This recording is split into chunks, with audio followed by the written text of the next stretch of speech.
नमस्कार। आज हम बात करेंगे महाराष्ट्र की। महाराष्ट्र से एक खबर आ रही है कि एकनाथ शिंदे की शिवसेना की नेता नीलम गोरे ने आरोप लगाए हैं उद्धव ठाकरे के ऊपर कि टिकट बेचा करते थे। अब हालांकि उवाटा शिवसेना की तरफ से डिफेमेशन का केस हो चुका है, लेकिन शिवसेना में ये पुरानी बात नहीं है।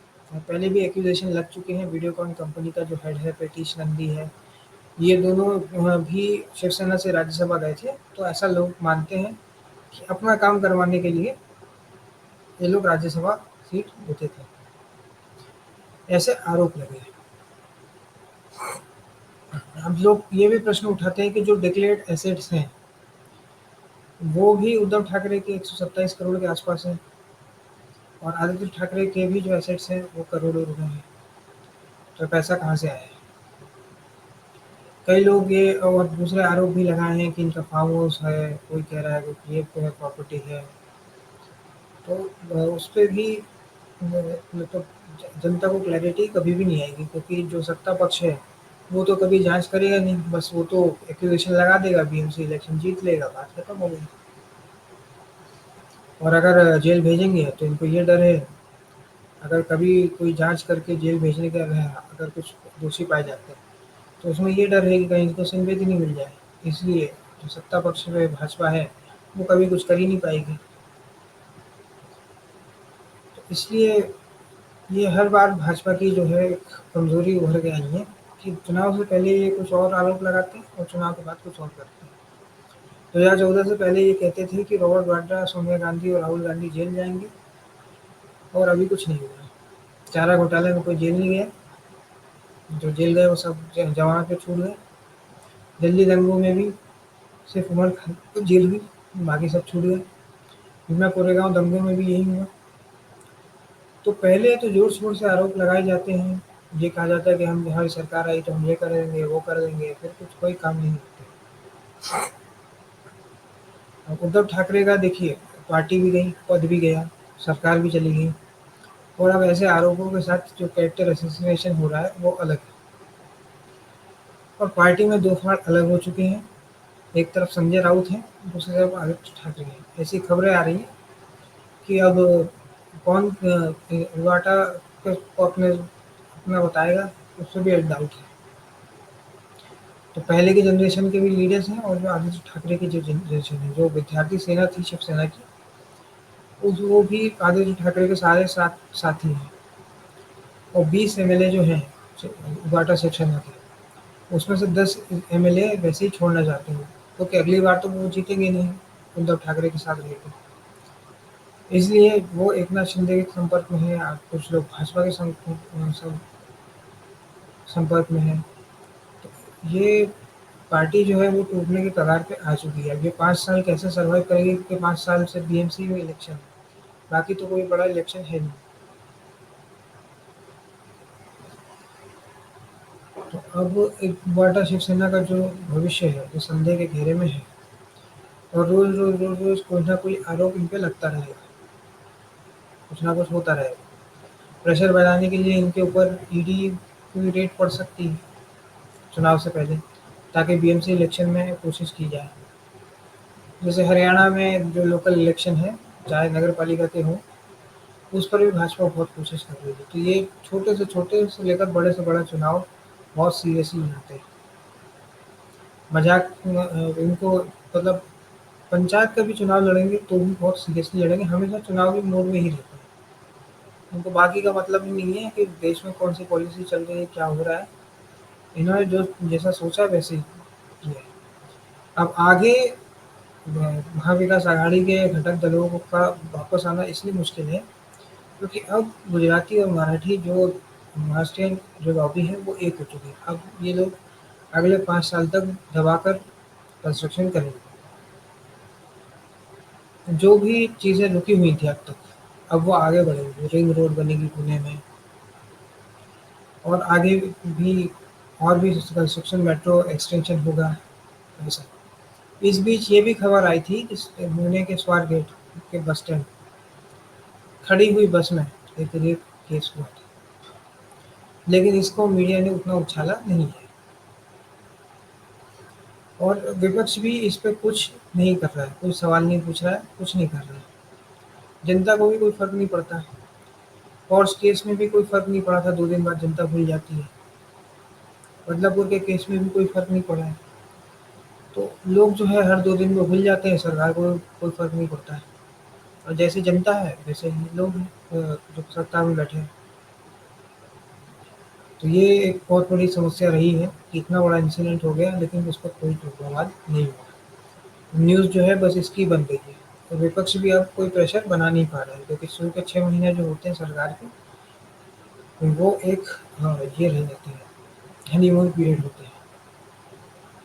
तो 6 महीने तक तो फिर सरकार कोई काम करे या ना करे, उससे कोई फ़र्क पड़ता नहीं। अब जो है सब कुछ साफ से केंद्र में भी यही है, स्टेट में भी यही है, कल को नगर पालिका में भी यही होंगे। तो एक पूरा सिस्टम बन चुका है। अब ये जैसा चाहे वैसे सरकार को चला सकते हैं। थोड़ा बहुत लोगों के लिए कर देंगे, जैसे कि 12 लाख का टैक्स बेनिफिट का लॉलीपॉप मिडिल क्लास को थमा दिया है, बाकी कोई फ़र्क नहीं पड़ता है। आम मिडिल क्लास की जो है आमदनी घट रही है, सेविंग्स घटी जा रही है, उससे किसी को कोई फ़र्क नहीं पड़ रहा है। उद्धव ठाकरे का पहले से ही संगठन पे उतना अ, पकड़ थी नहीं। 2009 में जब ये चुनाव लड़े थे, तो वैसे भी शिवसेना हारी थी और शिवसेना के साथ-साथ भाजपा को भी हार का सामना करना पड़ा था। उद्धव ठाकरे के ही नेतृत्व में वो चुनाव लड़ा गया था 2009 में। तो ये क्लियर था कि इनमें संगठन की उतनी पकड़ है नहीं। बाला साहब ठाकरे हमेशा से जो शाखा प्रमुख थे, उन पर फ़ोकस करते थे।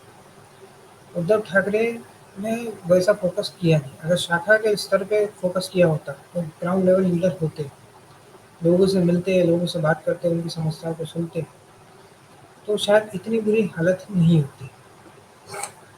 तो शायद ये महाविकास अघाड़ी की सरकार भी नहीं होती। लेकिन कार्यकर्ता में एक ये रहता है कि हमारा जो नेता है, वो मुख्यमंत्री बने। इसलिए लोग जो है बार-बार प्रयास करते रहते हैं।